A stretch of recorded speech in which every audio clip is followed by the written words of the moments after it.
నేను సంతోష పాండు ఇందాక మాట్లాడినా మరి గురుగారు తెలుసు కాబట్టి ఒక గవర్నమెంట్ జాబ్ చేస్తా ఉన్నాను సార్. గవర్నమెంట్ జాబ్ అనేది అంత ఈజీగా రాదు, అందరూ కూడా తెలుసు, అవునా కదా? జాబ్ అనేది ఒక డ్రీమ్గా పెట్టుకుని ఒక 5 సంవత్సరాలు కష్టపడి sir, 5 years day and night కష్టపడితే 5 years తర్వాత జాబ్ వచ్చింది. కానీ జాబ్ వచ్చినాక జాబ్ చేస్తూ ఉన్నాం, ఇక్కడ 15 సంవత్సరాలు జాబ్ చేస్తే 70,000 ప్లస్ ఇన్కమ్. కానీ లైఫ్ మారుతుంది అనుకున్నా, ఎలాంటి లైఫ్ మారలేదు. అంటే ఉన్న లైఫ్ కొంత బెటర్ లైఫ్ ఉంది, బట్ మనం అనుకున్న గోల్స్ కానీ డ్రీమ్స్ కానీ ఫుల్ఫిల్ అవుతాయా సార్ మనం చేసే జాబ్లలో కానీ వర్క్లో కానీ? ఎసాను. కాబట్టి నేను అక్కడ జాబ్ చేస్తూ ఉన్నాం, సెకండ్ ఇన్కమ్ కోసం పరిగెడతా ఉన్నా. ఇది సెకండ్ ఇన్కమ్ కోసం చిట్టీలని రిలేషన్ చేసేది పార్ట్ టైంగా. అక్కడ కూడా అంతో ఇంత పెట్టుబడి పెట్టి కొద్ది ఇబ్బందుల పాలైన లాక్డౌన్లో అన్ని బిజినెస్ నడిచినా కానీ అన్ని బిజినెస్ నడిచినా సార్ రెస్పాండ్ కావాలి. అన్ని బిజినెస్ నడవలేదు. నేను పెట్టుబడి కూడా ఇబ్బందులు పడి నేను ఏదైతే ఎక్స్ట్రా ఇన్కమ్ కోసం పరిగెత్తినో అప్పుడు నాకు ఉల్టా బర్డెన్ అయింది.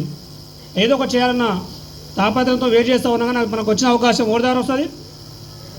మన ఫ్రెండ్స్ ద్వారా, తెలిసిన వాళ్ళ ద్వారా వస్తుంది. అలా నాకు ప్లాట్ఫామ్ పరిచయం చేసింది ప్రశాంత్ సార్, పరిచయం చేసిండు. నేను పట్టించుకోలేదు సార్. ఎందుకంటే ఇలాంటి కంపెనీలు చాలామంది మోసపోయి పిఎస్కి వచ్చే వాళ్ళని చూసిన. నేను ఎక్కడ పెట్టుబడి పెట్టి మోసపోలే.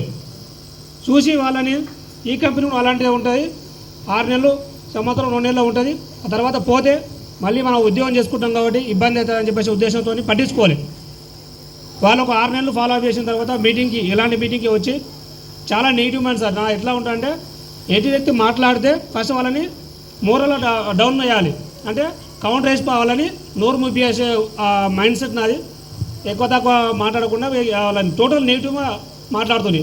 అట్లాంటి పర్సన్ ఒక మీటింగ్కి వచ్చినాక కంపెనీ యొక్క ఫ్యూచర్ ఏంది తెలుసుకొని పార్ట్ టైం చేస్తూ ఉన్నా సార్. అక్కడ గవర్నమెంట్ జాబ్ 15 సంవత్సరాలు చేస్తే 70,000, ఇక్కడ చేసి పార్ట్ టైం చేస్తూ ఉన్నా 14,400 ఇన్కమ్ వస్తూ ఉంది. ఈ డిసెంబర్ 2 లక్షలు ఇస్తాం, గవర్నమెంట్తో పనిచేస్తూ ఉన్నా.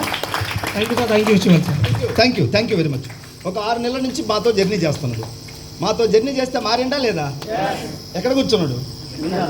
పోలీస్ ఏంది కింద కూర్చోడు సార్, అవునా కదా?